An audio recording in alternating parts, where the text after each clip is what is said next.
Hello everyone and welcome to the Volunteer Development Series podcast. I am Pat Delizio, the General Manager of Diamond Valley Basketball, and today we are talking about child safety. To do this, we are joined by our guest who is Loyola College's head of Mannix House, has been a general member of the Diamond Valley Board for years now, DVBA's current child safety officer, and one of my most favourite people in the world, Mel Paino. Welcome. The feeling's mutual, Pat.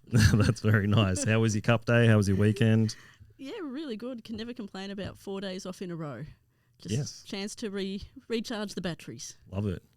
Another big rep season and everything going ahead, so getting ready for it. That's it, getting ready for the early mornings and late nights. That's it. So today, where I guess child safety is probably, it's not the most exciting topic in the world, but it's probably the most important Agreed. topic that we're talking about in basketball.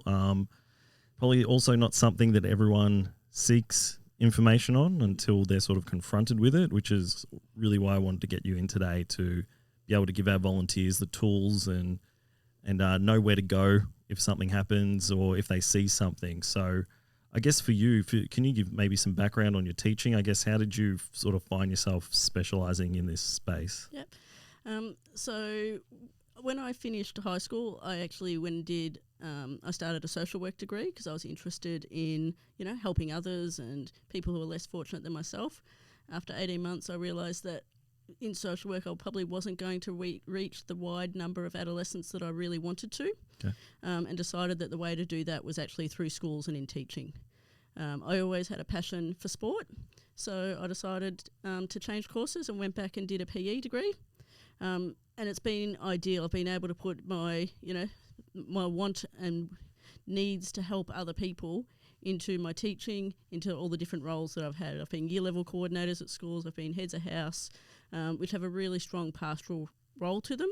And it's really built my skills in the area of child safety around community sport and that sort of thing, which is how I found myself involved at Diamond Valley, and very passionate about making sure that the children that are involved in any of our programs, whether it be the domestic program or the rep program, are always safe.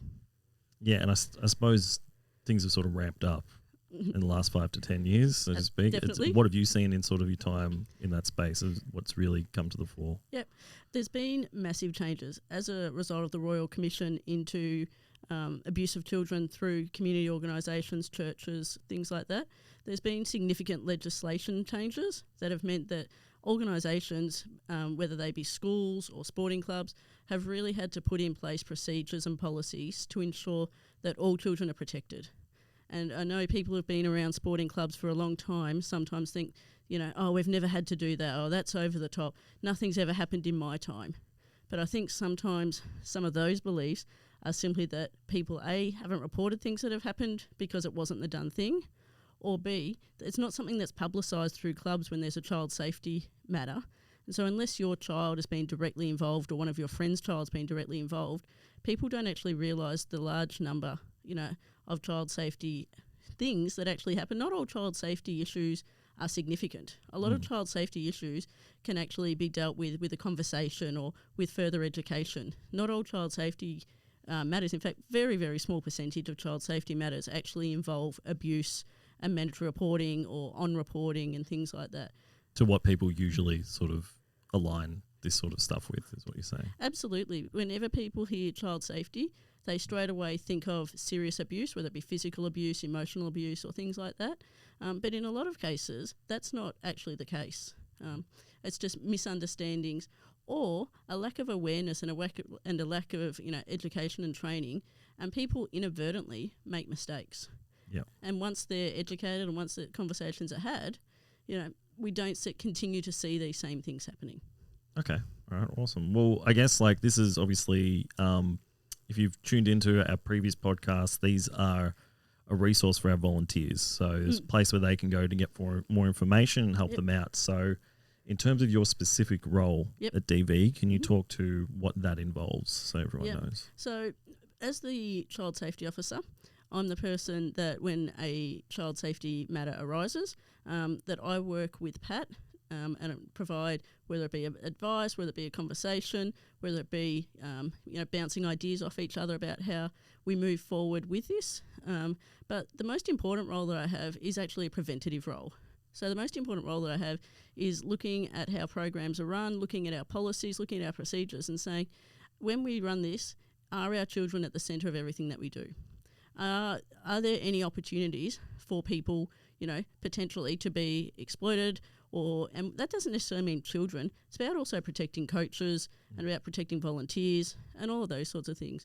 So a lot of my role is actually around prevention rather than necessarily dealing with matters. And I know a lot of people in clubland, and I've been in clubland, I've been the president of a basketball club and things like that too, always think that child safety is only reactive, but a lot of child safety can actually be proactive, and then there's very, very little reactive. That's not to say that there's not any, but if we get our preventative stuff right and if we become proactive, then a lot of the other things sort of take care of it themselves. So in my role at Diamond Valley, it's, like I said, more about prevention, but also I'm here as a resource for clubs, that if something comes up that they're not sure, what their response should be or, what they could do in a certain situation, I'm here to provide advice, a sounding board and things like that. And a lot of clubs have used me in that capacity as well. Yeah, awesome. I guess we can get down into the details into what actually constitutes a child safety matter, because I think that's probably a lot of the time what is confusing for people, or when do I go to Mel or Pat, or how do I bring this up? Maybe we can deal with it ourselves, which a lot of the times is probably not advised in the first case, even to just get an idea. So I guess from your point of view, and it's probably a really general question, because one of the things that I've learned definitely is that there's so much context to every single thing that comes up. Yes. So I guess in the most simple terms, what to you constitutes a child safety matter? That's a really good question. Anytime a child feels unsafe would constitute a child safety matter. Okay. And it doesn't matter whether we as an adult, we look at a child in that situation and think, well, there's no reason for them to feel unsafe. If the child's perception is in a certain situation that they feel unsafe, then those matters need to be investigated. And when I speak about investigation, I'm talking about speaking to the child themselves, talking to the person, any other people who might be around. And as Pat said, just getting a real context around what's happening. Because what often happens, and I see this in my workplace and I see this out in the community, people make a statement and it's very easy to be up in arms and all that sort of thing and take everything at face value. But often when we dig deeper and we get that context, we get that whole picture, that's when we find out, how best to deal with this. So it's really important when a report's being made, not to go straight to this is a solution, but to actually take a step back and say, right, I need to talk to a whole lot of people and then I'm going to make an informed decision.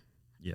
And it's really important when you're at the club level that any child safety matters that are reported to you, that you then report on to Diamond Valley. There are reporting obligations in terms of Basketball Victoria for some of these things that we obviously have to on-report as well. But just so that there's a record of it. And record keeping is really important also, because it's really easy to take a statement, have a solution and then consider that the issue's over. But really important that, in your file system at any level, that there's a record of what what's being alleged or accused, what investigation you've done, what the other statements are, and what the outcome is also. And Pat and I, who've been at this child safety game for a little while now, we're more than happy to assist and advise with all of these things, which is why I say if you have any issues related to child safety, please make sure you do speak to Pat, speak to me, because we're here to help. And from the other side of it too, if you're, I guess, a club that's being having the report directed toward them, or you're the person, or you're in part of the team, the understanding that it's an investigation on context and things that have to take place, right? Oh, absolutely. And understanding that when investigations are going on, that people who are, we'll call it interviewing people and whatnot, are very objective about it. They're very empathetic. They're not there to judge. They're there to actually work out what has happened, and in most cases to work out how we can prevent such a situation happening again. Because in most cases, that's what we work at. How can we prevent this from happening to some other child? Absolutely. So I guess the flip side of that is what does not constitute a child safety matter? Because we've had a few of these ones that come through, and we do our due diligence and we go through and we say sometimes it's not plainly obvious at the first point. Sometimes it is very obvious. So can you give people an idea on what really doesn't constitute a child safety matter? That's a really good question, because it really does vary from case to case or from individual thing to individual thing. But more often than not, we see issues between parents, at a game and things like that. People report it as a child safety issue because their children were playing or things like that. But the other time that we see a lot of child safety, or not a lot, we see an uptick in child safety is around team selection time, whether it be at club level or whether it be at rep level. And just because a person doesn't make the team that they think they should have made or things like that, doesn't necessarily automatically mean that it's a child safety matter, there's been discrimination or things like that. And I've spoken about this before, that one of the key things is, and when we speak about prevention, is making sure that you've got really good communication around team selection. So if you haven't already got one, I would definitely develop a team selection policy. And Pat, I'm certain, can help with all of those things. I'm sure there's a template that can easily be used. But setting out really clearly, because I know there are some clubs where playing in A grade and winning the A grade final is how they base team selections. It is purely based on ability. Whereas other clubs are very much based on tell us who your friends are and we'll try and get you in that team. And so having a really clear distinction about what is it that your club is actually seeking out of the basketball, so that everyone knows how the teams are selected. And I think even you're starting to see now is like a hybrid of the two. Yep. But again, it's about clarity. Absolutely. Right? So if you have that set out and saying this is how we do things, yep, then at least you've got something to fall back on in case someone brings an issue up. Yep. But it's not a child safety correct. matter, though, if you're not happy with the team. Then and I have seen some clubs on their registration form now have actually put in, is your child playing, to improve their basketball and playing the best team that they can? Or is your child playing because they particularly want to play with their group of friends, and who would those people be? Right. But I would also make sure you've got a disclaimer, because sometimes you've got, in one age group, you've got 5 kids who want to play together and 6 kids who want to play together, and then you're left with 11 people. So I'll be having a disclaimer of, all efforts will be made, but we cannot guarantee. Yeah. And I think that's really important. Yeah, backing yourself up with that stuff. Yep. Yeah. So let's talk about some different roles in the community, because obviously, we've got parents, coaches, players, committee members. Do each of those people have a different way in which they need to approach things if they see something or they're directly involved in something, or is it sort of all the same sort of channel? Good question. I think everyone involved in sport, everyone involved in the community has a role in child safety. Whether you are a spectator watching a game, you have a responsibility to make sure the children are safe through your actions, and which also includes through your words. And I think it's a really great initiative that Basketball Victoria have brought in about the green lanyards for referees under 18, right, to make sure that everyone is aware who are children so that we can protect them through our words and through our actions. So everyone certainly has a responsibility in terms of what do you do if you're a parent watching a game and you're concerned about the safety of a child in your team, then you certainly have a responsibility, a moral responsibility, to report that to someone in the club. If you are a mandated reporter, and a mandated reporter is someone who is a teacher, a doctor, a police person, then if you ever suspect there's abuse going on anywhere, then you must make a mandatory report. You stole my next question. Sorry. That's okay. Because that's a term that you see thrown around yes. a lot of this is mandated reporting or mandatory reporters. So is that essentially it, is what your role is? Yep. And so if you're not a mandated reporter, so if you're, for instance, Pat, he's not a mandated reporter, right, and he's feeling uncomfortable about the behaviour of some parents, or not some parents, the behaviour of some parents towards the children, and he's feeling like those children aren't feeling safe, then he can certainly make a report to the child safety officer. If he believes that that child is at imminent risk, then he has a moral responsibility to report it to the police. If he doesn't believe the child is at imminent risk, but he believes there's abuse going on, he is more than welcome to make a mandatory report. Okay. So anyone can make a mandatory report by ringing Child Protection, and that number is freely available on the internet. And it sounds really daunting making a child protection report. All right, but if you are ever feeling unsure about the safety of anyone, it is definitely worth making that call. If you're feeling nervous about doing it, by all means, have someone sit with you. Speak to someone in your club who is perhaps a mandated reporter, who might be a teacher, a police officer, someone who might have made a mandatory report before, and they'll be able to help talk you through. Not short of police officers and teachers. No. The association, that's for sure. There's plenty around. Absolutely. And which is great, which is really important, so that there's lots of people around that are aware of the signs of abuse and things like that. And I think it's really important as well for everyone to recognise that the way that we interact with children in 2023, whether it be coaches or other people, is very different to how we interacted with children when we were all growing up, playing sport and things like that. It wasn't uncommon, 30 years ago, for people to be yelled at incessantly, to be, name called, all sorts of things. Grabbed by the scruff of the neck and things like that. Around the court, yeah. Absolutely. Whereas in 2023, we know that that's not acceptable behaviour. Yeah. We know that that's going to cause harm to children. And so it's about also, as adults, having those conversations and being really aware that sport can be very emotional. Yeah.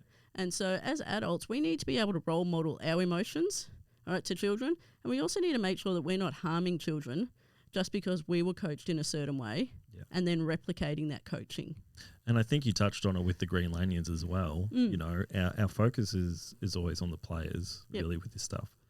But with the Green Lanyard, that highlights, how many of our referees are underage, and how many of them get abused every week. Oh, definitely. That's not safe. That's not a safe environment. And it's not. And the dropout rate for referees, and Diamond Valley's been really lucky in probably the last 18 months where we haven't had the same dropout rate as referees in other associations.